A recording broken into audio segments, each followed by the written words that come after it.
بھائی سارا کام باہر والے کریں گے، کچھ اندر والے کی بھی تیاری ہونی چاہیے. بولو ہونی چاہیے کہ نہیں تیاری؟ تیاری اندر جو جا رہا ہے اس کی بھی تو ہونی چاہیے. اور یہ تیاری کب ہونی ہے اور کیسے ہونی ہے؟ نہیں دیکھا جائے گا، ابھی وقت ہے، ابھی کما لو، ابھی بلڈنگ اونچی کرنی ہے، ابھی عمارتیں بنانی ہے. نہیں، میں نے پہلے ہی کہا ہوئے نام پر بے نشان کیسے کیسے، زمین کھا گئی آسمان کیسے کیسے. زمین اتنی ہی امیر کو ملنی ہے جتنی غریب کو ملنی ہے، اور اتنی ہی غریب کو ملنی ہے جتنی امیر کو ملنی ہے. اور کسی کی قبر میں سونے کا پرت نہیں بچھنا ہے، جانا سب کو لٹھے کے کفن میں لپٹ کے ہے. یہ الگ بات ہے، یہ تو عمل فیصلے کریں گے کہ کس کی قبر گڈھا بنے گی اور کس کی قبر جنت کی کیاری بنے گی. یہ فیصلہ اعمال کی بنیاد پہ ہونا، اعمال کی بنیاد پہ ہونا. اور یہ عمل مائیں سکھاتی ہے بیٹوں کو. تاریخ میں بڑا نام باب فرید کا ہے. بچپن کا زمانہ، بچوں کے ساتھ کھیل رہے ہیں، کھیلتے کھیلتے نا بچوں کے ساتھ بھی اللہ اللہ کا تذکرہ کر رہا ہے، اللہ اللہ کا ذکر ہے. کسی عورت نے آ کے کہا خاتون تیرا بچہ جو فرید ہے نا بڑا نیک ہے. کہا کیوں؟ کہا ہمارے بچے کھیلتے ہیں نا تو دنیا کی باتیں بولتے ہیں، جب تیرا بچہ کھیلتا ہے نا تو اللہ اللہ کرتا ہے. ماں نے کہا کہ اس میں فرید کا کمال نہیں ہے، اس کی ماں کا کمال ہے. نوجوان میرے سامنے بیٹھے، بہت غور سے میری بات سنیے گا. بابا فرید کی امی کہتی اس میں کمال فرید کا نہیں، اس میں ماں کا کمال. کیا بات؟ کہا آج تک مجھے یاد نہیں میں نے جتنے دن فرید کو دودھ پلایا ہے کبھی بغیر وضو پلایا ہو. ایسے کوئی بیٹا ولی نہیں بنتا، ایسی کی رگوں میں شرافت نہیں آتی ہے. آج میری قوم کا مزاج یہ کہ جب رشتے کرنے کی باری آتی ہے تو ہمیں عمارتیں بھی بلند چاہیے، فیشنیبل چاہیے، دنیا کے اعتبار سے آراستہ و پیراستہ ہونی چاہیے، فیشن کے اعتبار سے ایک نمبر ہونی چاہیے. ہم جب رشتوں کا انتخاب کرتے ہیں تو دنیا کو ہم اس پہ ترجیح دیتے ہیں، لیکن نسل چاہتے ہیں فرید جیسی ہونی چاہیے، نسل نظام الدین اولیاء جیسی ہونی چاہیے، نسل خواجہ قطب الدین جیسی ہونی چاہیے. نوجوانوں اگر نسلیں اچھی چاہتے ہو تو مائے فرید جیسی لے کر کے آؤ. خدا کی قسم اگر مائے پارسا ہوتی ہے تو بیٹا اختر رضا پیدا ہوتا ہے، ماں نیک ہوتی ہے بیٹا مصطفیٰ رضا پیدا ہوتا ہے، اور ماں پارسا ہوتی ہے تو بیٹا احمد رضا پیدا ہے. بے شک سبحان اللہ سبحان اللہ، زندہ باد. اچھا ہونا ضروری ہے. آپ ماں کا خیال کریں. گھر بسانے میں نوجوان یہ پہلی بات گاٹھ باندھ لیں، نیک لڑکی کا انتخاب کریں. کس کا انتخاب کرنا ہے؟ زور سے کس کا؟ نیک لڑکی. زور سے کس کا؟ نیک لڑکی. نیک لڑکی کا انتخاب کریں. اور نیک لڑکی کی سب سے بڑی پہچان کیا ہے؟ پوچھنا نماز پڑھتی ہے کہ جس کے سجدے قضا نہ ہوتے ہو، صورت بھلے 19 ہو پھر گھر کی دلہن بنا لے. قسم خدا کی قدم اس کے آئیں گے کرم خدا کا آ جائے. بے شک سبحان اللہ. قدم اس کے آئیں گے کرم خدا کا ہوگا. شرط کیا ہے دلہن کیسی ہونی چاہیے؟ زور سے نیک ہونی چاہیے. آج تو لوگ تانا دیتے کہتے کیا جاہلوں کی طرح آج بھی کپڑے لپیٹے رہتی ہے. زمانہ کہاں سے کہاں پہنچ گیا، تم اپنی سر باندھے رہتی ہو. یہ تانے دینے سے پہلے سوچ لیا کرو تم جس کا تانا دے رکھے ہو یہ سنت سیدہ فاطمہ زہرا ہے. تم جس نقاب پر انگلی اٹھا رکھے ہو یہ خاتون جنت کا صدقہ ہے. تمہیں جس لباس سے جھجک پیدا ہو رہی ہے یہ سیدہ زینب کا دیا ہوا تحفہ ہے. آج بھی اللہ کی عزت کی قسم کھا کے کہتا ہوں او لوگوں مغرب جتنا چاہے ترقی کا اعلان کر دے مگر اللہ کی عزت کی قسم ترقی کی جس معیار کو خاتون جنت کے طلبوں نے چھو دیا ہے دنیا میں کسی باپ کی بیٹی اس معیار کو نہیں پہنچ سکتی ہے. وہ کون سا معیار ہے؟ تقوی کا یہ عالم تھا، اتنی بڑی پارسا نبی کی بیٹی بنی. آقا نے دنیا میں کہہ دیا تھا فاطمہ تو دنیا کے اندر پیبندوں والی چادر پہن، محمد تجھے جنت کی سرداری کی چادر عطا فرمائے. بے شک سبحان اللہ سبحان اللہ، زندہ باد. آج ہم کدھر جا رہے ہیں؟ آج ہم کدھر جا رہے ہیں؟ ہمارا رویہ کیا ہے؟ رشتے ہوتے سب سے زیادہ آج شادیوں سے لگ رہی ہے، شادیوں سے لگ رہی ہے. پرانا مانی ہے. اب تو ہلدی بھی 6 دن چل گئی تھی. ہلدی چل رہی ہے تو سب مینڈک بن جاتے ہیں. ایسے باندھے پنجاب پیلا کلاوا ایک جیسے کپڑوں میں سارے مینڈک آتے ہیں. اندازہ ہو جاتا ہے کسی ہلدی میں سے آ جائے. اور بوال ایک اور بھی ہے، ایک نئی رسم چلی ہے کہ وہ اس لڑکی کو بیٹھانے کے لیے سسرال کے 20 بندے آ رہے ہیں. دل کے پھپھوڑے جل اٹھے سینے کے داغ سے، اس گھر کو آگ لگ گئی گھر کے چراغ سے. بیٹی والے پہ کیا ستم پہلے سے کم تھا جو اب ایک نئی رسم اور 20 لوگوں کی بڑھا دی. اگر چوٹی میں 10 بندے لینے چلے جائیں تو لڑکے کے باپ کی جیب نکل کے یہاں تک آتی ہے. وہ کہتا جی اتنے لوگ لانے کی کیا ضرورت تھی؟ تم جو 500 کی یہ پوری ٹولی لے کے جا رہے ہو اس کی کیا ضرورت تھی؟ بند کرو یہ تماشے. آج بیٹیاں باپ کی دہلیز میں بیٹھی بیٹھی بوڑھی ہو گئی اور یہی خواب دیکھتی رہی شاید کوئی آئے گا خوابوں کا شہزادہ مجھے لے کے جائے گا میری زندگی کو خوشحال بنائے گا. لیکن دنیا اتنی مطلبی ہو گئی ہے. ہمیں شہزادی نہیں چاہیے, ہمیں کنیز فاطمہ نہیں چاہیے, ہمیں ایسی امیر زادی چاہیے جو دنیا میں ہمیں کمانے سے بے نیاز کر دے, ہمارے چند ٹکڑوں کا انتظار کر دے. وہ لوگوں کو بڑا بے نیاز ہے. اگر ادھیڑنے پہ آتا ہے تو تخت سے اٹھا کے تختے پہ ڈال دیتا ہے, اور جب سجدے دینے پہ آتا ہے زمین سے اٹھا کر کے بادشاہ کے ترتنا کر دیتا ہے. یہ حکومت نہ تیرے بس کی بات ہے نہ میرے بس کی بات ہے. نہ عزت تیری مٹھی میں ہے نہ عزت میری مٹھی میں ہے. یہ ساری کائنات کے خزانے رب کی قدرت میں ہے. اگر کامیابی چاہتے ہو تو دولتدار دیکھ کے نہیں دیندار دیکھ کے رشتے کرو. اللہ راضی ہوگا, اس کے قدم کی برکت سے تیری نسلوں کے رزق کا انتظام فرما دے. سبحان اللہ سبحان اللہ زندہ باد. آج ضرورت اس چیز کی ہے کہ ہم رشتے دیکھ بھال کریں گے انشاءاللہ. بہت کم لوگ ہاتھ اٹھا رہے, مرضی آپ کی بھائی میرے باپ کا کچھ نہیں جانتا, لیکن کل دارالفتہ میں آ کے کسی مفتی سے مت کہنا کہ طلاق ہو گئی ہے, کوئی رستہ نکال دو لوٹ آئے. کس بات کو مفتی صاحب پوچھتے کس بات کو؟ کہا کچھ نہیں, اس نے کہی تھی ایک باپ کی اولاد ہے تو 2 طلاق. جو جاہل ہوگی اس کے یہی جملے ہوں گے. جو دیندار ہوگی نا وہ کبھی شوہر کے سامنے منہ نہیں کھولے. کریں گے انشاءاللہ, اس میں بند کریں گے انشاءاللہ. شیخ صاحب قبلہ تشریف فرمائے. میں ان کی موجودگی میں آپ سے باتیں کرنا چاہتا ہوں. اللہ کرے ہماری قوم بہتر ہو جائے, بہتر ہو جائے. معاف کیجیے گا میرے جانے کے بعد میں کئی بار لوگ کہتے ہیں جی ہمیں ایسے کہتے ہیں ہمیں ویسے کہتے ہیں. جی سے برا لگے نا یہیں کھڑے ہو کے بات کر لیں. جانے کے بعد کوئی بات نہ کریں, جانے کے بعد کوئی بات نہ کریں. ہمارے کان جو ہے نا عادی ہو گئی تعریفیں سننے کی, عادی ہو گئی. ہم اس چیز کے رضیہ ہو گئے کہ کوئی ہمیں بیٹھے بیٹھے جنتی بنا جائے. جنت اتنی سستی نہیں, جنت کتنی مہنگی ہے کبھی زنیرہ سے پوچھ جس نے جنت کے لیے آنکھیں قربان کر دی. اللہ, کبھی حضرت سمیہ سے پوچھو جنت کتنی مہنگی ہے. آج تو ہمیں تخت اس میں طباق میں رکھی ہوئی جنت مل جائے. نکلے ایک چیزوں سے, نکلے ایک چیزوں سے. رب رسول کو راضی کرنے کی کوشش کریں, رب رسول کو راضی کرنے کی کوشش کریں. آج بہت دوریاں ہو گئی, دوریاں ہو گئی. اور صحیح ہے کہ ہم پیر کے قریب نہ ہو سکے, پیر ہمارے قریب نہ ہو سکے. کیوں؟ کیونکہ جیسا مرید کو ہونا چاہیے تھا مرید ویسا بنے نہیں. یہ وجہ رہی سب سے بڑی. بابا فرید کا یہ شکل رحمت اللہ تعالیٰ علیہ آپ کے ایک مرید تھے, اور مرید بڑا غریب تھا. سنیں پیر مرید کا رشتہ کیا ہوتا ہے. مرید بڑا غریب تھا. وہ سال میں ایک دن بابا فرید سے ملاقات کرنے کے لیے آتا تھا. کتنے دن؟ بولے ایک دن. سال میں ایک مرتبہ مرید ملاقات کے لیے آتا تھا. تو بابا فرید کو اس دن کا انتظار رہتا تھا کب میرا مرید آئے گا, اور وہ دن کب آئے گا. بابا فرید جیسی شخصیت آج بھی اگر مرید ڈھنگ کا ہونا تو پیر راہیں رکھتے. کیا تم نے نہیں دیکھا اعلیٰ حضرت جب مرید ہونے کے لیے گئے تو سرکار آلِ رسول مارہ روی مارہ شریف سے باہر کھڑے ہو کر کے اعلیٰ حضرت کا استقبال کر رہے ہیں. سبحان اللہ سبحان اللہ. کئی بار نا سادات نے کہا لو جی تم نے سیدوں کی توہین کر دی. میں نے کہا سماج خانزادہ سیدوں کا اعلیٰ حضرت ہو گیا. بے شک سبحان اللہ. سمجھنے کی کوشش کریں. اگر مرید اچھے ہو تو پیر راہیں رکھتے, پیر راہیں رکھتے. تو بابا فرید اس کی رات رکھتے تھے کب وہ دن آئے گا, کب میں ملوں گا.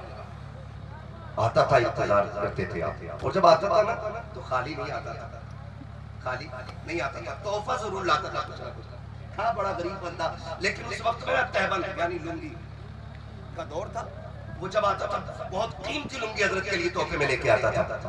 ایک سال انتظار کیا, مرید نہیں آیا. دوسرا سال لگ گیا, دوسرا سال پورا گزر گیا نا, پھر مرید آیا. اور آیا تو 2 لنگی لے کر کے آیا. حضرت نے فرمایا اتنی دیر پچھلے سال نہیں آئے تو. کہنے لگا حضور تنگ دستی زیادہ ہو گئی تھی, اور آپ کو معلوم ہے میں خالی ہاتھ کبھی نہیں آتا ہوں. لنگی نہیں خرید پایا تھا, اس لیے میں آیا نہیں شرم کی وجہ سے ملنے. حضور یہ 2 لے کے آیا ہوں. 2 لے کے آؤ, ایک پچھلے سال کی ہے اور ایک اس سال کی ہے. آپ نے رکھا اور اس لنگی میں آگ لگا دی. جب آگ لگی نا مرید طلب گیا, حضور کیا اچھی نہیں لگی, پسند نہیں آئی, میں سب سے قیمتی لے کر کے آیا ہوں, حضور کیا ہو گیا, ناراض ہو گئے. فرمانے لگے سن, جو یار کو یار سے جدا کرے اس چیز میں آگ لگا دینی چاہیے. یار سے یار کو جو چیز جدا کرے اس چیز میں آگ لگا دینی چاہیے. اب میں کہنا یہ چاہتا ہوں, جو تمہیں اور مجھے پیر سے دور کر دے اس چیز کو آگ لگا دو, جو ہمیں خدا رسول سے دور کرے اس چیز کو آگ لگا دو, اور سوالے کو بتا دو کہ محمد سے وفا تو نے تو ہم تیرے ہیں, یہ جہاں چیز ہے کیا لوگوں قلم تیرے. سبحان اللہ سبحان اللہ. نعرہ تکبیر, نعرہ رسالت, مسلک اعلی حضرت مفتی حماد صاحب قبلہ, نعرہ تکبیر, نعرہ یہ رشتے کی مرید میں رہنے چاہیے. آج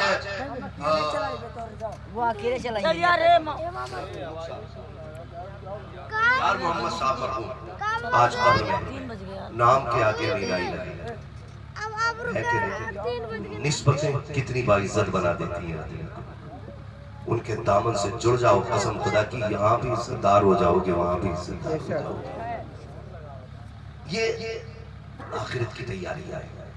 ایسے لوگوں سے یاریاں لگاؤ کہ جن کی یاریاں مرنے کے بعد بھی کام کریں, مرنے کے بعد بھی, ورنہ دنیا بڑی بے وفا ہے. اتنی بے وفا دنیا ہے, روز تمہارے ساتھ لنچ کرنے والے, روز تمہارے ساتھ ڈنر کرنے والے, روز تمہارے ساتھ اٹھ کر کے ناشتوں پہ جانے والے, یہ سب آپ کے پیسوں کے ساتھ, آپ ان کے پیسوں کے ساتھ رہے, صرف ایک موت جھٹکا دے گی. سارے پیسے والے یوں ہاتھ جھاڑ کے پیچھے کھڑے ہو جاتے ہیں. وہ بیٹے بھی ہاتھ نہیں لگاتے جو باپ کی جائیداد پہ قبضہ کریں گے.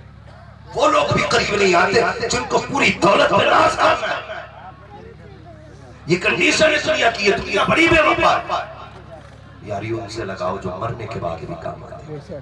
میں ایک جگہ سے سرکار گزر رہا تھا, ایک قبر کی کروٹ میں بیٹھے ہوئے میں نے 5 بچوں کو قرآن پڑھتے دیکھا. میں نے گاڑی روکی, میں نے کہا کیا مسئلہ ہے, کہا کل ایک بندے کا انتقال ہوا, کل سے یہ قرآن والے بیٹھ کے ہم قرآن پڑھا. تو میں اترا, میں گیا, میں کہا بلایا بچے کو, میرے بیٹے یہاں کیسے پڑھ رہے ہو. تو اس بچوں نے بتایا کہ یہ جو بندہ قبر میں لیٹا ہے نا, یہ 5 بچوں کو مدرسے کے کھانا کھلایا کرتا تھا. یہ جملے تھے, کہا یہ جو لیٹا ہے قبر میں یہ 5 بچوں کو کھانا کھلایا کرتا تھا. ہم نے یہ عہد کیا ہے کہ اس کی قبر پہ بیٹھ کے پورے 5 قرآن مکمل کر کے آئے. بے شک سبحان اللہ.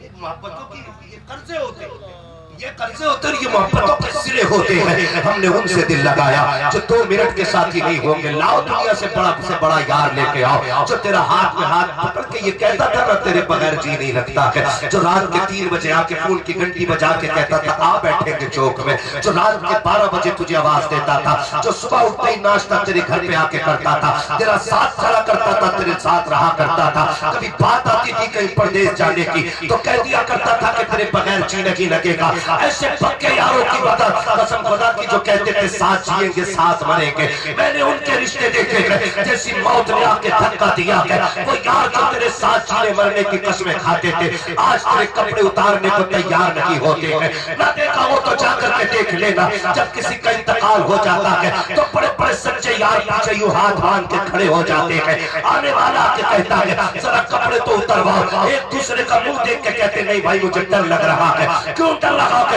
کل تک اس کے کندھے سے ڈنڈا لگا کے چلتا تھا, ہاتھ میں ہاتھ لے کے پڑتا تھا, کبھی اس کے منہ کی روٹی چھین کے کھا لیتا تھا. جو کل تاج بھی لگی ہے ہو کے گیا ہے, اب یہ یار یار نہیں رہا ہے, اب یہ میت بن گیا ہے, اب یہ دوست دوست نہیں رہا ہے, اب یہ جنازہ بن گیا ہے. ذرا سی روح کیا نکلی ہے, لوگوں نے منہ موڑ لیے ہیں, رشتے توڑ لیے ہیں. غلط میں نہیں کہتا ہوں, کئی جگہوں پہ تو غسل دینے کے لیے بندے کرائے پہ آئے جاتے ہیں, کئی جگہ پہ کفن پہنانے کے لیے بندے کرائے پہ آیا کرتے ہیں. یہ دنیا بڑی بے وفا ہے, جو چائے ٹاٹ پہ قبضے کرتے ہیں وہ قبریں کھودنے تک نہیں آتے ہیں, پیسے دے کر کے قبریں کھدوائی جاتی ہے. پھر کس کے لیے اللہ رسول سے ناراضی بولنے رکھے ہو, ذرا دل پہ ہاتھ رکھ کے فیصلہ تو کرو. قبر کوئی آشیانہ نہیں ہے, کوئی محل نہیں ہے, قبر کوئی بلڈنگ نہیں ہے. قبر وہ گڈھا ہے جہاں ایک بھی روشن دان نہیں ہوگا, کوئی چراغ نہیں ہوگا, کوئی حوصلہ بڑھانے کے لیے یار نہیں بیٹھا ہوگا, کوئی باتیں کرنے کے لیے دلدار نہیں ہوگا. قبر تنہائیوں کا فرق ہے, کیڑے مکوڑوں کا ٹھکانہ ہے. قبر تجھ سے کس نے کہہ دیا کہ تجھے ڈرنے کی ضرورت نہیں ہے؟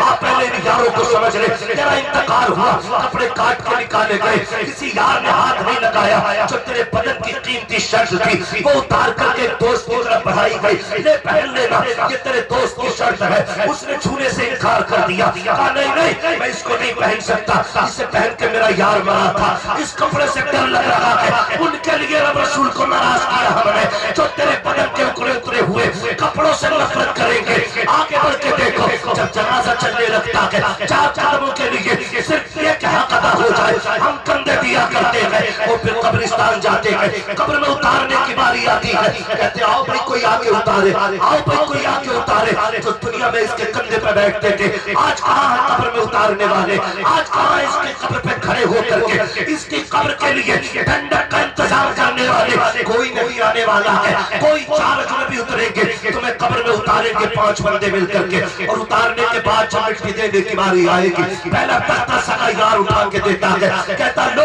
اس کو میں نے ملایا تھا، پہلا تختہ یہ ہے، یہاں سے لگانا شروع کرو۔ ایک ایک تختہ لگایا ہے، جب مٹی ڈالنے کی باری آئی ہے، کہا اس کو بلاؤ جو اس کا قریبی ہے، پھر سب سے بڑے بیٹے کو بلایا جاتا ہے۔ یہ رسمن ہے، شان ایسا کوئی حکم نہیں ہے، لوگ ڈالتے ہیں مٹی، پھر دوست کھڑے رہتے ہیں، اور ایک سوراخ بند کیا جا رہا ہے۔ کسی کو آج یہ احساس نہیں ہے کہ ہم مٹی کس پہ ڈال رہے ہیں، ہم کس کو تنہا چھوڑ کے جا رہے ہیں۔ دوست کہتا ہے یہاں مٹی کم رہ گئی ہے، اور بڑھا دی جائے، یہاں سوراخ رہ گیا ہے، اور مٹی ڈال دی جائے، پوری قبر کو صحیح سے بند کر دیا جاتا ہے۔ اور جس نے 18 سال یاری کی قسمیں کھائی تھی، جس نے 40 سال تجھے یار کر کے پکارا تھا، آج آخری سلام کر کے جب پلٹتے ہیں، پھر زندگی بھر تیری قبر پہ آیا نہیں کرتے ہیں۔ ذرا دل پہ ہاتھ آ کے بتا دے، یہ تیرے یار تیرے ساتھ جینے مرنے والے، یہ تو مٹھی بھر مٹی ڈال کے جا چکے ہیں، اب قبر میں بچانے کون آئے گا؟ آخر میں کہنا پڑے گا، اگر کوئی قبر میں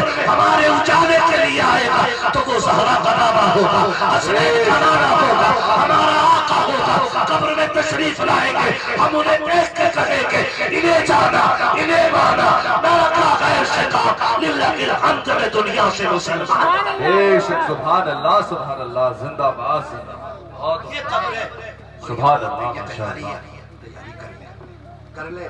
بے شک۔ آج بلا قرب کر ہمیں جانا، بچنا کسی کو نہیں، رہنا بولیں کسی کو نہیں ہے۔ کوئی دبئی رہتا، کوئی ممبئی رہتا، کوئی کویت رہتا، کوئی کہیں کما رہا ہے، کوئی کہیں کما رہا ہے، سب میں تو کہتا ہوں جتنے بچے پردیس میں رہتے ہیں اللہ سب کی زندگی کی حفاظت فرمائے، اور جو بچے گھروں کی ذمہ داریاں پوری کرتے کرتے زندگی پردیس میں کاٹ رہا ہے اللہ ان کی جوانیوں کو سلامت رکھے۔ یہ بھی بڑی ذمہ داری ہوتی ہے، لیکن جو سفر میں رہتے ہیں وہ زیادہ تر خطروں میں رہتے ہیں۔ آپ سے میری گزارش ہے، وہ کہا تھا کسی نے اجالے اپنی یادوں کے ہمارے ساتھ رہنے دو، نہ جانے کس گلی میں زندگی کی شام ہو جائے۔ ایسی تیاریاں کر کے رکھو نا، آپ جو بھی کریں پھر نڈر ہو کے کریں، موت کا ڈر نہ ہو۔ موت کا ڈر انہیں کو لگتا ہے جن کی تیاری کچی ہوتی ہے، جن کی تیاری پکی ہوتی ہے انہیں موت کا ڈر نہیں ہوتا ہے۔ تیاری پکی تھی نبی کے بلال کی، آخری لمحے آئے، بیوی سے کہنے لگے سنو، کہا جی ایک کام کرو نا، مجھے غسل کراؤ۔ بیوی نے غسل کرایا، کہا ذرا سرما بھی لگا دو۔ سرما لگ گیا، کہا لاؤ بالوں میں تیل ڈالنے آ جائے۔ جب سے مدینہ چھوٹا ہے نا، آج پہلی بار حضرت بلال حکم دے رہے ہیں بالوں میں تیل ڈالو، آنکھوں میں سرما لگاؤ، بال کر دے، کہ خوشبو لاؤ نا تھوڑی سی۔ خوشبو لا کے بیوی نے کہا سرتاج آج کس کے لیے سج رہے اتنا؟ جن کے لیے سجا کرتے تھے وہ سجن تو مدینے رہ گئے تھے، آج کس کے لیے سج رہے؟ حضرت بلال نے مسکرا کے کہا تو میری موت کا وقت آ گیا، ادھر موت آئے گی ادھر قبر میں مصطفیٰ کی زیارت ہے۔ سبحان اللہ، سبحان اللہ، سبحان اللہ، زندہ باد۔ سنا بیوی کی چیخ نکل گئی، میرے سرتاج بچے یتیم ہونے والے، میں بیوہ ہونے والی، اور آپ مسکرا رہے، آپ مسکرا رہے، آپ مسکرا رہے، آپ کو رونا چاہیے تھا۔ کہا رو کیوں؟ جس کے لیے زندگی بھر رویا ہوں اور اس سے ملاقات کی گھڑیاں قریب آ رہی ہیں۔ یہ تیاریاں کرنے والے لوگ ہیں، یہ تیاریاں کرنے والے لوگ ہیں۔ آج ہماری تیاریاں کچی ہیں، اس لیے موت کا ڈر ستایا کرتا ہے، اس لیے موت کا ڈر ستایا کرتا ہے۔ تیاریاں پکی تھی حضور کے صحابہ کی، تیاریاں پکی تھی حضور کے صحابہ۔ یہ لوگ کیوں ہم نے ان کو خانقاہوں میں رکھا، یا کیوں ان سے ہم جڑے؟ کیا مطلب ہے خانقاہوں میں بٹھانے کا؟ ان کو بٹھانے کا مطلب یہ ہے کہ ہمارے دلوں کا جو میل ہے وہ ان سے صاف کرایا کرے، ان کی چوکٹ میں کبھی وقت ملے بیٹھا کرے حضور بتائے نا یہ دل کالا ہو گیا ہے، یہ کیسے رنگ بدلے گا، کیسے بہتر ہوگا، پھر یہ بتائیں گے پھر یہ بتائیں گے کہ اللہ کی ضرب لگایا کرو. یاد رکھیے گا میں بتاؤں ہم ایک ہوتا ہے کہ خود سے پڑھنا اور ایک ہوتا ہے کسی کا پڑھانا. ایک ہوتا ہے خود سے پڑھنا، ایک ہوتا ہے کسی کا پڑھانا. خود سے پڑھنا تو یہ ہے کہ بار بار ہم پڑھتے رہے اللہ اللہ اللہ اللہ، تو ایسا نہیں ہے کہ یہ خالی جاتا ہے، برکت اس میں بھی ہے. لیکن اگر کوئی بالقصد پڑھائے تو پھر اثر ڈبل ہو جاتا ہے. کیسے؟ خواجہ نظام الدین اولیاء مرشد کی بارگاہ میں گئے. مرشد کی بارگاہ میں جب گئے نا رات رکے مرشد نے مصلی عطا کیا. فرید نماز آپ نے فرمایا نظام الدین جی نماز بھی پڑھو گے؟ کہا جی. فرمانے لگے لو یہ مصلی لے لو. سمجھے اللہ کرے یہ بات سمجھ میں آ جائے. میں اس چیز کا قطعاً قائل نہیں ہوں کہ 50,000 کی محفل ہو تبھی بات اچھی ہوتی ہے. میرا مزاج یہ ایک بندہ بھی اس سے سن کے عمل کر لے گا تو پوری محفل اللہ کی بارگاہ میں. سبحان اللہ. بے شک. تو بہت اچھے طریقے سے بڑی سنجیدگی سے آپ سن رہے ہیں. تو فرمانے لگے لوگ مصلی لے لو. اور مصلی لیا نا تو کمرے میں لے کے آ گیا لیٹے. اب مرشد کی بارگاہ کا بھی ادب دیکھیں. آج مرشد نہ ذرا سی عزت دے دے نا تو مرشد کے منہ پہ پیر رکھ کے یوں بیٹھتا ہے. ہم تو بہت قریبی ہیں. پھر وہ بستر پہ چڑھ جاتا ہے نا نظام الدین اولیاء کو آپ پڑھیے. گئے چارپائی بچھی ہے لیٹنے کے لیے تو خیال آیا اگر چارپائی پہ لیٹ گیا میں تو مرشد کی زمین کی بے ادبی ہو جائے گی اور اگر چارپائی چھوڑتا ہوں تو مرشد کی نافرمانی ہو جائے گی. تو آپ نے نا چارپائی الٹی بچھائی. پایوں پہ تھی پائے اوپر کر دیے اور الٹی کر دی. زمین پہ بھی آ گئے اور چارپائی پہ بھی رہ گئے. ایسے زمین کا بھی ادب ہو گیا اور مرشد کی فرما برداری بھی ہو گئی. لیٹے فارغ ہوئے کہا مصلی پہ نماز پڑھے.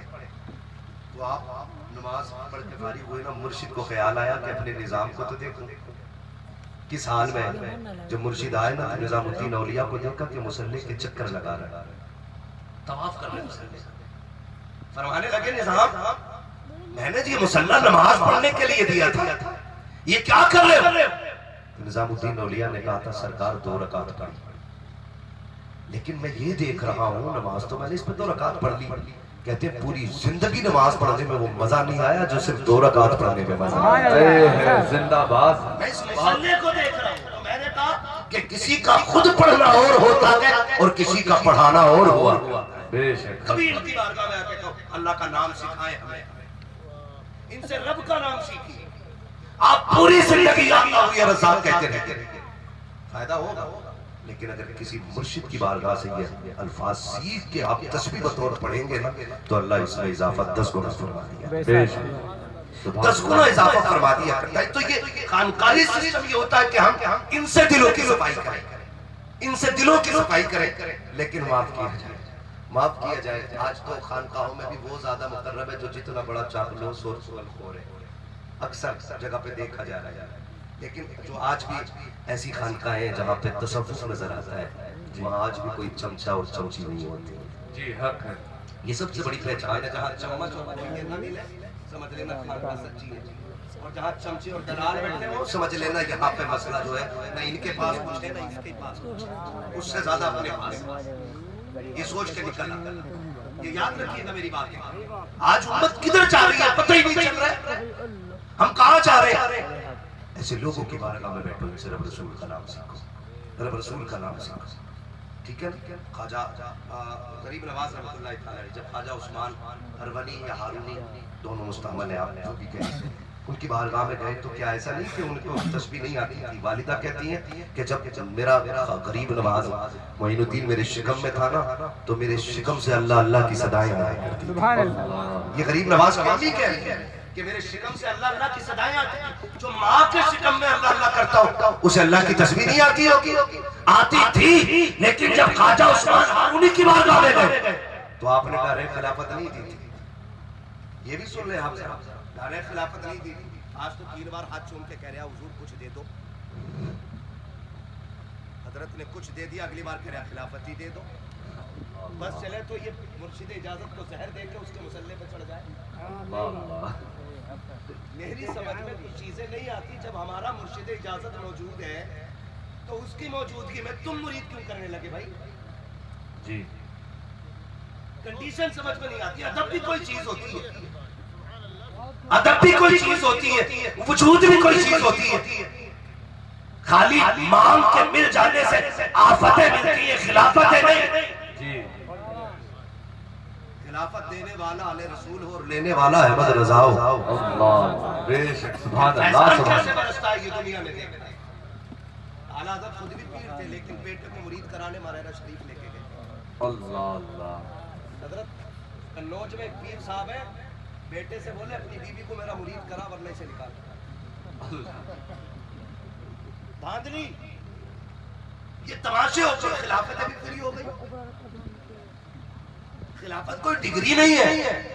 میں یہ سمجھتا ہوں کہ یہ اتنی بڑی ذمہ داری ہے کہ جس پہ آ جائے یہ کندھے جھکا دیتی ہے, بے شک کندھے جھکا دیتی ہے خلافت. بڑی ذمہ داری ہے. تو پیر صاحب ابھی ہے مرشد اجازت کو بندہ کرے چلو لاؤ, حضرت کو ٹائم نہیں ہے, میرے ہی مرید نہیں کر رہا, فیکٹری کھول رہے ہیں. یہی وجہ ہے کہ اب رسول کا نام سیکھا ہی نہیں جا, نہ سکھانے کا دم نہ سیکھنے کا بچا. وہ چہرے بگڑ گئے. اللہ معاف کرے اور اللہ ہمیں اپنے بزرگوں کا احترام کرنے کی توفیق عطا فرمائے. یہ ادب سیکھنا بڑا ضروری ہے, ادب بڑا ضروری ہے. خواجہ نظام الدین سرکار خواجہ غریب نواز رحمۃ اللہ تعالی مرشد کی بارگاہ میں جانتے ہیں 30 سال خدمت کی ہے. اور خدمت ایسی نہیں جوتی اٹھا کے پھرتے تھے. جوتی کون؟ غریب نواز. یہ وہ غریب نواز ہے جس کی تلاوت سن سن کے جنات قرآن کے قاری ہو گئے تھے. سمجھے نا؟ آج حالات دیکھیں اپنے پیر صاحب کو بسم اللہ نہیں آتی ہے. وہاں پہ بیٹھے کہنا کیا پڑھ رہے ہو؟ کہا یا حسن حسین پڑھ کے پڑھ. اللہ. اتنا بڑا شیر نکال لیا ہے کہ 6 نقطے والا شیر.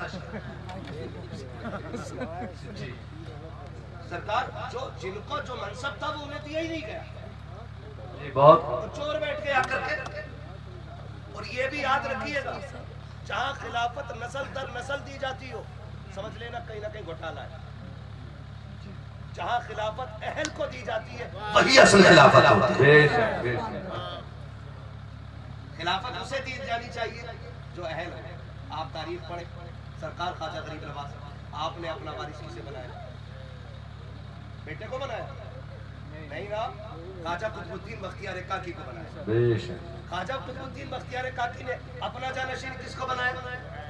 بابا فرید گنج شکر کو بنایا. بے شک. ٹھیک ہے نا. بابا فرید نے اپنے بیٹے کو بنایا نہیں. کس کو بنایا؟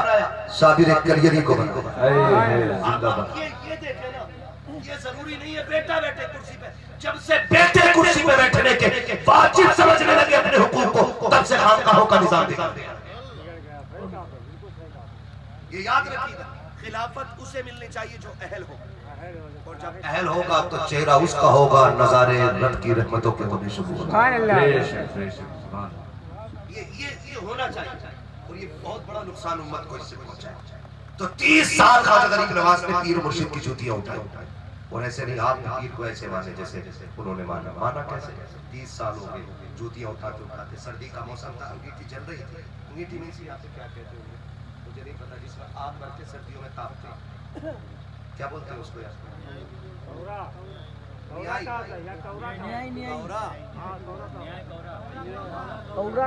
سب نہ بتاؤ. اگر سمجھ گئے نا, خالی سمجھ گئے کہ نہیں ٹھیک ہے نا, تو میں اپنی زبان استعمال کروں. انگیٹھی ہاتھ سے کرے بیٹھے ہوئے اوس شبنم پڑھنے لگی. خواجہ عثمان ہارونی نے سرکار غریب نواز کا چہرہ دیکھ کے کہنے لگے بھائی اس کو اٹھاؤ اور اندر لے چلو, یہاں کہیں اوس میں ٹھنڈ نہ لگ رہا ہے. یہ کہا تو مرشد کا حکم تھا, وہ دہکتے انگاروں کی انگیٹھی اٹھائی اور سر پہ رکھ کے پیچھے پیچھے چلے نا. مرشد نے پیچھے دیکھ کے کہا, فرمانے لگے بیٹے تیرا سر نہ جل جائے. مرشد نے اتنا کہہ دیا تیرا سر نہ جل جائے. اتنا کہنا تھا جلال آیا تو انگیٹھی پٹاک سے پٹکتی بچے. مرشد نے کہا کیا ہوا؟ کہنے لگے حضور 30 سال ہو گئے ایک بال تیرے نام کر دیا اور آج بھی آپ کہتے ہیں کہ تیرا سر نہ جل جائے. میرا بچہ ہی کیا ہے, جو کچھ تھا وہ سب آپ کو دے دیا. اب بھی میرا بتا رہے ہیں آپ. جب یہ محبت دیکھی نا فرمانے لگے اب بات مکمل ہو گئی. اللہ اب چل، اب حضور کے شہر چلتے ہیں، اب رب کی بارگاہ میں چلتے ہیں. تو کہنے کا مطلب یہ ہے کہ پہلے مرشد کی جوتی اٹھائی جاتی ہے. جب تک کسی مرد کامل کی سنگت اور قربت حاصل نہ ہو اس وقت تک بندہ، میں سمجھتا ہوں کہ وہ مسند پر بیٹھنے کے لائق نہیں ہوتا ہے. تربیت بھی بڑی ضروری ہے، تربیت بھی بڑی ضروری ہے. خدا سلامت رکھے. تو ہمیں اپنے مرشدوں کا اسی طرح احترام کرنا ہے، اپنے پیر کا ایسا احترام کریں، پھر دیکھیں اللہ کتنی برکت عطا فرماتا ہے. احترام بہت زیادہ ضروری ہے. بس آخری بات بس کرنے لگا ہوں. میں نے کہا موت سے وہ ڈرتے ہیں جن کی تیاری نہیں ہوتی ہے.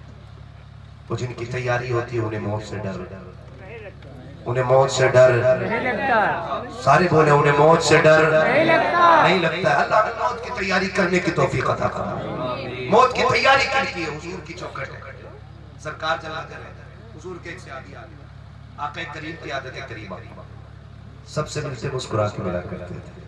یہ سرکار کی عادت تھی، مسکرا کے لوگوں سے ملنا، بھلے اجنبی کیوں رہا. حضور کی سنت ہے. بے شک. لیکن آج لوگ مسکرا کے اس لیے نہیں ملتے کہ کہیں ویلیو گھٹا نہ جائے. کچھ تو ایسا چہرہ بنا لیتے ہیں کتے جیسے چہرہ. ان سے مسافہ کریں کہ ان کی شکل دیکھیں. جی بھائی جسے 40 سال کی پڑھی ہوئی کتابیں یہ نہ سکھا سکی کہ چہرہ کیسے رکھنا ہے، وہ ہمارا کیا سدھار پیدا کرے گا؟ وہ ہمارے اندر کیا تبدیلی لائے گا جو خود نہ بدل سکتا اپنے آپ کو؟ تو یاد رکھیے مسکرا کے ملنا میرے حضور کی سنت. سنت. بولے سبحان اللہ. ملیں گے انشاءاللہ مسکرا کے. انشاءاللہ. مسکرا کے. تو حضور کے ایک صحابی آئے، آقا کریم کی دوسری عادت کریمہ تھی کہ جب کسی سے ملتے تو خیریت پوچھتے. کہو کیسے، سب ٹھیک ہے نا؟ آج بندہ خیریت نہیں پوچھتا، اپنی بتانے لگتا. آ گئے، میں بڑا پریشان ہوں. بھائی رک ذرا، بندے کو دیکھ بھی سامنے کون آیا ہے، اس کی بھی سن. کیا پتہ ہے تجھ سے بڑی پریشانی لے کے آیا کہ میں بڑا پریشان ہوں. کیا ہو گیا یار ایسے سے بات ہے بھائی، چھوڑ بند کر. تو یہ شکوے پہلے ہو جائے. حضور خیریت پوچھتے، کہو خیریت ہے، کیا حال ہے. آقا کریم پوچھتے ہیں صحابی سے، کہو نا کیا حال ہے. کہتے ہیں سرکار شکر رب کا. آقا فرماتے ہیں وقت کیسے گزر رہا ہے. سرکار غربت اتنی ہے کہ کئی دن کا فاقہ ہو جاتا ہے. کہا کرتے کیا ہو جب فاقہ ہوتا؟ وہ صحابی عرض کرتے ہیں یا رسول اللہ اگر مل جاتا ہے تو شکر ادا کر لیتے ہیں، نہیں ملتا ہے تو پھر صبر کر کے روزہ رکھ لیا کرتے ہیں. آقا کریم ابھی بات کر ہی رہے تھے، اتنے میں جبریل امین آ جاتے ہیں. یا رسول اللہ کا جی کا یہ جو بندہ بیٹھا ہے نا آپ کا صحابی، اس کی موت کا وقت قریب آ گیا ہے، اس کی موت کا وقت قریب آ گیا ہے. سرکار یہ بس کل تک کا مہمان ہے، کل دوپہر تک کا اس کے بعد وقت ہے. آقا کریم نے اتنا سنا چشمانے نبوت میں آنسو آ گئے. سرکار نے اس سے یہ نہیں کہا ڈائریکٹ کہ تجھے موت آنے والی ہے، موت آنے والی ہے. آقا کریم سرور کونین صلی اللہ تعالی علیہ وسلم اپنے غلام کا چہرہ دیکھتے آنکھ میں آنسو بھر لائے. اب سرکار کا رویہ دیکھیے صحابہ کے ساتھ کیسا ہے.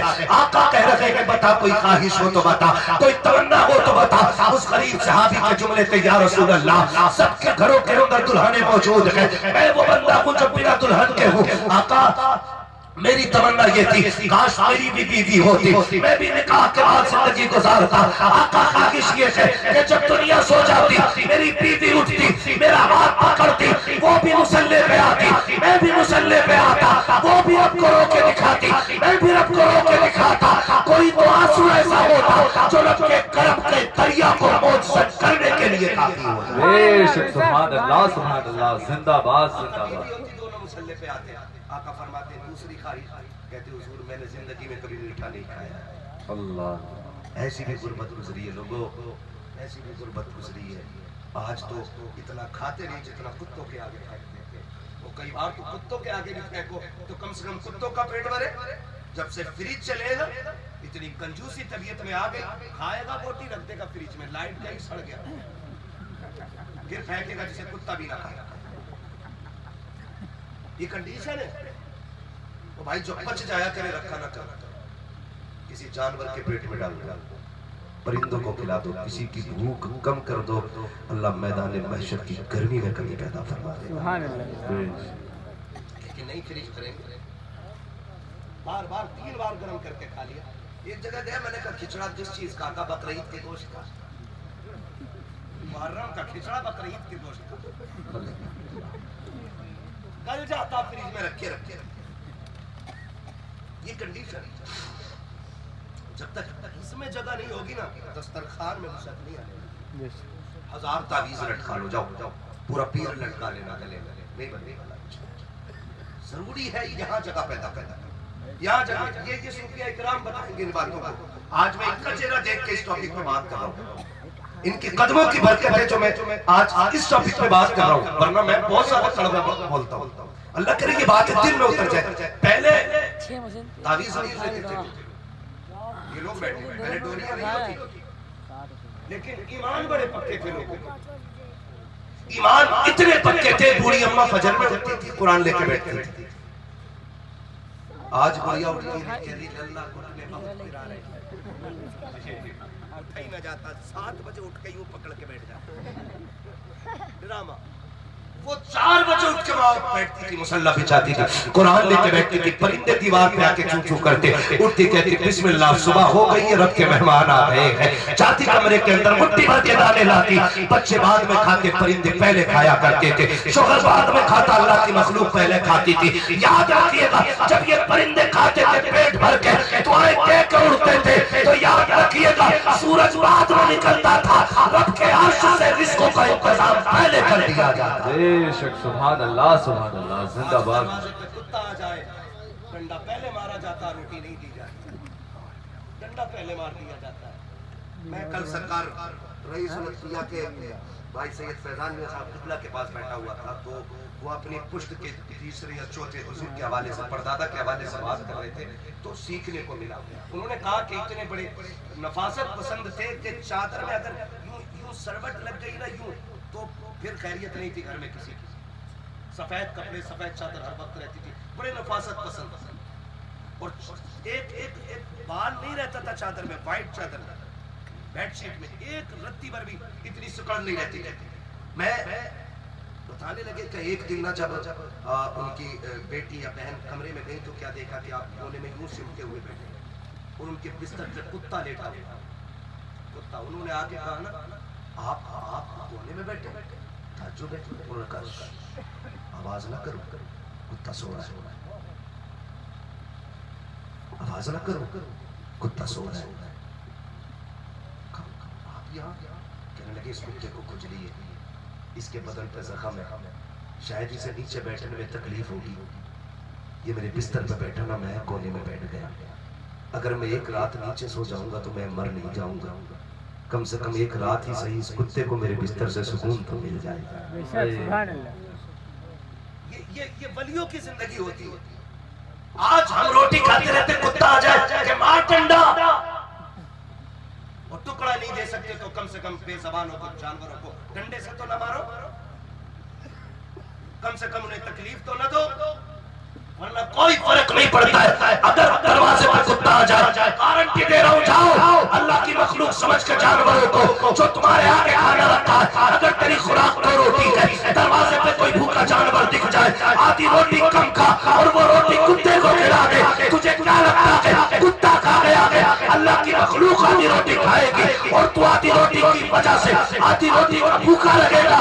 اللہ اس بھوک کے صدقے میں تیری نسل کی روزیوں کا انتظام فرمائے. بے شک سبحان اللہ سبحان اللہ. زندہ باد. یہ اللہ والوں کا طریقہ ہے. حضور کریم صلی اللہ علیہ وسلم. بس بات ختم کرنے لگا ہوں. سرکار نا جب اسے کہہ رہے دوسری کھائی، اس نے کہا حضور میں نے کبھی میٹھا نہیں کھایا، میں نے کبھی میٹھا نہیں کھایا. تو تمنا تھی کاش کبھی میٹھا کھا لیتا. خبر آ گئی ہے کہ یہ کل تک کا مہمان ہے. حضور فرماتے نکاح کیوں نہیں کیا؟ وہ کہتے ہیں یا رسول اللہ نکاح تو میں کرنا چاہتا تھا، لیکن میں غریب اتنا ٹھہرا کہ مجھے کسی نے بیٹی نہیں دی. حضور فرماتے اچھا، کہتے ہیں کوئی ہے جوان کا؟ جی میرے چچا کی بیٹی ہے. فرمایا کرے جاؤ چچا کو بلاؤ. چچا کو حضور نے بلا کے فرماتے ہیں تمہاری جوان بیٹی ہے؟ جی. آقا فرماتے ہیں میں نے فیصلہ کیا ہے کہ تمہاری بیٹی کا نکاح اس کے ساتھ ہوگا. وہ صحابہ تھے، حضور کے نام پہ اشارے پہ گردنیں کٹا دیتے تھے. بیٹی کیا چیز ہے؟ بیٹی کیا چیز ہے؟ حضور جو حکم، ٹھیک ہے رشتہ منظور ہے، کا رشتہ نہیں، نکاح بھی ہونا. اسی محفل میں سرکار نے نکاح پڑھا دیا. نکاح ہو گیا اسی محفل میں سرکار نے نکاح پڑھایا. اس کے بعد کہا کوئی میرے عثمان غنی کو بلا لے. حضرت عثمان آئے، فرمانے لگے ایسا میٹھا حلوہ تیار کرو کہ آج تک کسی امیر کے دسترخوان پہ ایسا نہ بنا ہو۔ اے سبحان اللہ سبحان اللہ، زندہ باد۔ تیار کرو جو کسی امیر کے دسترخوان پہ نہ بنا ہو، پھر بنا حلوہ۔ آقا فرماتے ہیں اب میرے اس غلام کے دسترخوان پہ لے جاؤ۔ حضور نے دونوں کام کر دیے، نکاح بھی کرا دیا اور حضور نے حلوہ بھی بنوا دیا، دسترخوان پہ آ گیا۔ اگلا دن آیا، سرکار کو جبریل نے خبر دی تھی کہ کل دوپہر تک ختم ہو جائے گا، سنیں ذرا، اللہ کرے یہ باتیں دل میں اتر جائیں۔ حضور نے فرمایا صحابی سے جاؤ، دروازے پہ جاؤ، کہا اگر کسی کے رونے کی آواز آئے تو مجھے خبر دے دے۔ اب کیوں سرکار نے بھیجا تھا؟ یہ سبب تو سرکار ہی جانتے ہیں۔ کہا رونے کی خبر آئے تو دوڑ کے مجھے بتانا۔ اس میں یہ بھی تو ہو سکتا تھا کہ رب سے اس کی زندگی مانگی، یہ بھی تو ہو سکتا تھا۔ سرکار نے فرمایا جاؤ، جس کے گھر سے رونے کی آواز آئے تو خبر کرنا۔ ایک صحابی بیٹھے رہے، ظہر ہو گئی، کوئی نہیں رویا۔ حضور فرماتے کیا ہوا؟ سرکار کوئی روئے ہی، پھر گئے، اثر تک بیٹھے رہے، کوئی نہیں رویا۔ حضور نے سجدے میں سر رکھا، جبریل آ گیا۔ آقا فرماتے جبریل تو نے خبر دی تھی دوپہر تک کا مہمان ہے، وہ ابھی تک زندہ ہے؟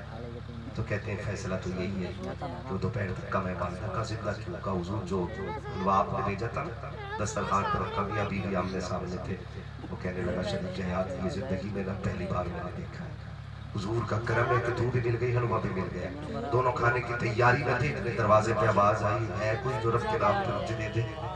اللہ اللہ، کہا حضور اس کے گھر میں کچھ نہیں تھا، اس نے حلوہ اٹھا کے دے دیا۔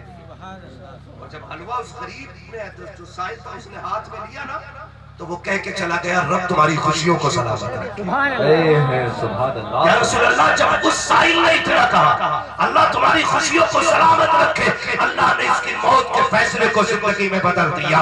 رب نے یہ فیصلہ کیا کہ اس نے میری رضا کے لیے میرے نام کے سبب سے اپنی زندگی کی سب سے مرغوب اور پسندیدہ غذا اٹھا کر کے میرے نام پر اس مانگنے والے کے حوالے کی ہے۔ جبریل جاؤ اعلان کر دو ہم نے اس کی موت کو زندگی میں تبدیل فرمایا۔ سبحان اللہ سبحان اللہ، زندہ باد، بہت اچھا مفتی صاحب۔ ایسی زندگی گزاری اور یہ سبق سے فقیروں کی چوکھٹ پر ملے گا، یہ صرف صوفیوں کی بارگاہ سے سبق سے ملے گا۔ حضرت ابھی تھوڑی دیر اور نہیں آئی بچ چکے ہیں، سرکار شروع سے بیٹھے ہوئے ہیں۔ اور میری ایک بات سنو، میری آپ کی ملاقات ہوتی رہتی ہے، میرا تو کام ہی ہے، ٹھیک ہے نا؟ یہ بڑے ذمہ دار لوگ ہیں، یہ میں آپ سے بتا دوں، میں تو اس چیز کو بھی سوچ رہا تھا کہ یہ 2:30 بجے تک جلسہ کیوں ہو رہا ہے۔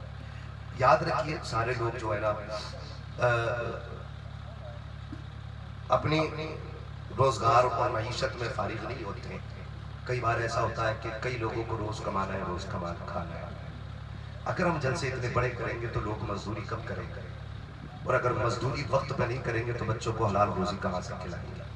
پہلا سوال یہ۔ دوسرا سوال یہ ہے کہ پھر فجر بھی ہے۔ اگر آپ 3 بجے 2:30 بجے جلسے مکمل کر کے اٹھو گے تو فجر کب پڑے گی؟ 2 باتیں رکھو، یا تو فجر تک جلسہ چلاؤ یا 1 بجے سلام پڑھ کے اٹھ جاؤ تاکہ بندے فجر میں اٹھ سکیں۔ ضروری نہیں ہے، میری تقریر آپ کے لیے صرف اتنی تھی تاکہ ہم سمجھ جائیں یہ جلسے اس لیے ہوتے کہ ہم دین سیکھ لیں، دین سیکھ لیں۔ اور لوگ کہتے ہیں نا آپ آئے تو جلسہ کامیاب، فلاں آئے تو جلسہ کامیاب۔ میں کہتا ہوں کوئی محفل ہی ایسی نہیں جو حضور کے نام کی اور کامیاب نہ ہو۔ زندہ باد زندہ باد، بہت مفتی صاحب۔ یہ ہے کہ حضور کی اب کامیاب ان بندوں کو ہونا جو آئے بیٹھے۔ فرمایا گیا جو ان محفلوں میں آتا اللہ بخش دیتا۔ بے شک، سبحان اللہ۔ اور ورنہ یہ بچے، یہ چھوٹے چھوٹے بچے میں دیکھ رہا ہوں 2:30 بجنے کو ہے، بڑے بڑے ترم خواہ کو نیند آ گئی ہوگی، یہ جاگ رہے، یہ چھوٹے بچے 8 سال 9 سال کے بچے سامنے بیٹھے، وہ جوان جو کان میں لیٹے لگا کے نا 6 دن 8 گھنٹے نیند سے نہیں اٹھتا، وہ اب تک جاگ رہے ہیں۔ وجہ کیا ہے؟ میرا کمال ہے نا، سنا کہ آپ ہر عاشق کے گھر تشریف لاتے ہیں، میرے گھر میں بھی ہو جائے چراغا یا حضور کی چاہت ہے جس نے بٹھا رکھا ہے، اللہ یہ چاہت کے چراغ جلائے رکھے۔ اور احسان رب کا کہ احمد رضا خان ہمیں ملے گے، انہوں نے یہ شمع روشن کی اور کہا تھا حشر تک ڈالیں گے ہم پیدائش مولا کی دھوم، دم میں جب تک دم ہے ذکر ان کا سناتے سبحان اللہ۔ اور انہوں نے سبق پڑھایا تھا عشق تیرے صدقے جلنے سے چھٹے سستے، جو آگ بجھا دے گی وہ آگ لگائی ہے۔ رشتے ایسی شخصیتوں سے مضبوط کرو جو دنیا میں بھی کام آئے اور آخرت میں بھی کام آئے۔ مولا بھائی اپنا بڑھائیے، جو دنیا میں بھی کام آئے اور آخرت میں بھی کام آئے، ایسے لوگوں سے رشتے مضبوط کریں۔ سرکار محبوب مینا کا فیضان دیکھیں، اس محفل میں ایسا برسا کہ جو بھی آیا ان کے رنگ میں رنگ گیا۔ حالانکہ یہ میں اس ٹاپک پہ بات نہیں کر پاتا ہوں جس میں میں نے بات کی ہے. یہ ہوتے ہیں بزرگوں کے رنگ، اور بزرگ وہی ہوتا ہے جو سامنے والے کو اپنے رنگ میں رنگ لے. بے شک حق ہے، زندہ باد. یہ جو مرید کو اپنے رنگ میں رنگ لے، ورنہ جو مرید کے رنگ میں رنگ جائے وہ پیر نہیں، وہ پیر ہوتا ہے. اور رنگ میں ایسے نہیں رنگا جاتا. ابو بکر صدیق کو آپ پڑھیے، غار میں حضور کے ساتھ کتنے دن رہے؟ بولو جلدی بول دو. سلامت رہے، سلامت رہے. ختم نہیں ہوئی جب سے کتنے دن رہے؟ میں بنا مائک کے بھی انشاءاللہ آواز پیچھے پہنچا دوں گا، لیکن ساتھ دیتا تو ٹھیک ہے، نہیں دیتا تو پھر میں آپ کے ساتھ. کتنے دن؟ 3 دن. مدینہ شریف کا سفر کیا نکل گئے. مدینہ شریف سے پہلے ایک مقام پہ ٹھہرے، مدینے والے استقبال کرنے کے لیے آئے. صحابہ فرماتے ہیں کہ حضور اور ابو بکر صدیق بازو بازو میں بیٹھے. کہتے ہیں جب غار سے نکلے تو رنگ ایسا تھا کہ لوگ پہچان نہیں پا رہے تھے کہ غلام کون ہے اور آقا کون ہے. زندہ باد، زندہ باد. غلام کون ہے اور آقا کون ہے. جبکہ حضور کا حسن وہ کمال حسن حضور ہے، کمال نقش جہاں لگی. یہی پھول خار سے دور ہے، یہ وہ شمع ہے کہ دھواں لگی. یہ ان کا حسن ہے. نمیاتی نظیر و کفی نظری مثلے تو نشد پیدا جانا. جگ راج کو تاج تورے سرسو ہے، تجھ کو شہید و سرا جانا. سرور کہوں کہ مالک و مولا کہوں تجھے، باغ خلیل کا گل زیبا کہوں تجھے. یہ حسن مصطفیٰ ہے، یہ شان مصطفیٰ ہے. لیکن اس مجلس کی برکت یہ تھی کہ یہ نہیں پتا چل رہا تھا مصطفیٰ کون ہے، ابو بکر کون ہے. کیوں کہ یہ آگ کا رنگ تھا. ابو بکر پھر کیا کیا؟ پھر یہ کیا میں اٹھ کے نا حضور کے سر پہ دامن سے سایہ کرنے لگ گیا تاکہ لوگ پہچان جائے جو سائے میں بیٹھا ہے وہ آقا ہے، جو دامن پھیلا کے کھڑا ہے وہ ابو بکر. سبحان اللہ، سبحان اللہ. زندہ باد، زندہ باد. اسے کہتے ہیں رنگ میں رنگ ہے. زندہ باد. ایک جگہ تو میں نے دیکھا حضرت ایسا پیر کے ساتھ ناچ رہا تھا مرید. تماشا بنا دیا. لہنگا پہنے رہتے ہیں اب تو کچھ، ایک چوڑی پہنے ہوئے.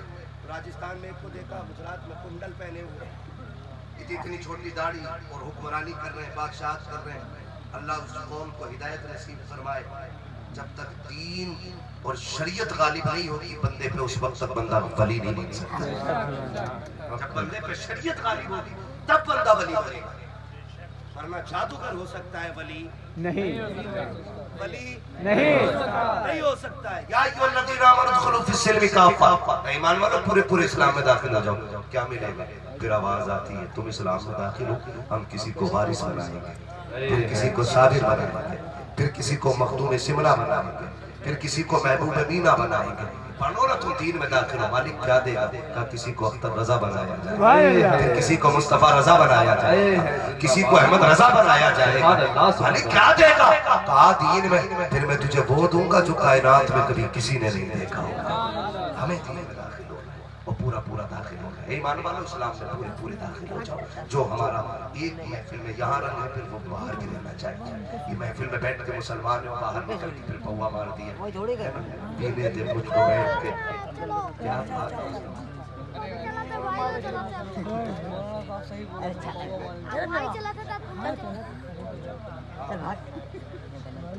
ظاہر شراب پینے دے مسجد میں بیٹھ کے، یا وہ جگہ بتا کے جہاں پر خدا نہ. یہ مت سوچنا کہ پوا بھی مارنا تھا مسجد میں. یہ کچھ بتایا جا رہا ہے، اس کے بھی سمجھ لیں. ہر جگہ یہ نظریہ مسلمان کا رہنا چاہیے کہ خدا دیکھ رہا ہے. خدا دیکھ رہا ہے. سارے بولے خدا دیکھ رہا ہے. خدا دیکھ رہا ہے. یہ عقیدہ ہر وقت رہنا چاہیے. جب ہم صبر کر رہے ہیں تو عقیدہ کتنا پکا خدا دیکھ رہا ہے. اور جب ستم کرتے ہیں تو یہ عقیدہ نہیں رہتا خدا دیکھ رہا ہے. پھر بھول جاتے ہیں. یہی نظریہ پکا رہنا چاہیے کہ خدا دیکھ رہا ہے، خدا دیکھ رہا ہے، خدا دیکھ رہا ہے. اللہ تعالیٰ ہمیں سچی محبت عطا فرمائے، محبوب کا سچا عشق عطا فرمائے. ان تمام بزرگوں کی قدموں کی اللہ ہم سب کو خیرات عطا فرمائے. اور مرحوم یار محمد صاحب آج وہ اپنی قبر میں اگر بے سہارا ہے، اللہ ان محبوب بندوں کے صدقے میں ان کی قبر میں اپنی رحمتوں کا سہارا عطا فرمائے. اور یقین ہے جب یہ محفلیں سجتی ہیں نا تو اللہ ان محفلوں کے صدقے میں مرنے والے کو جنتی بنا دیتا ہے. اس لیے ان کے چاہنے والوں نے ہمارے گرام پردھان جناب صدام بھائی اور ان کے جملہ احباب رفقا قاری صاحب قبلہ تمام لوگوں نے مل کر کے یہ محفل سجائی ہے. اپنے پیچھے سے وفادار لوگ چھوڑ کے جانا جو تمہاری بخشش کی بھی محفلیں سجا کے بیٹھا ہے، بخشش کی محفلیں سجا کے بیٹھا ہے، ورنہ جائیداد کے رجسٹر لے کے بہت بیٹھتے ہیں، بخشش کا انتظام لے کے بندے نہیں بیٹھتے ہیں۔ اللہ ہمارے تمام مرحومین مومنین کی بے حساب مغفرت فرمائے، اور ان تمام بزرگان دین علماء اہل سنت صوفیان اکرام کا سایہ امت مسلمہ کے سر پہ قائم و دائم فرمائے، بچوں ہوئے اغلاط ان کو معاف فرمائے۔ رب کائنات زندگی نے دیا ساتھ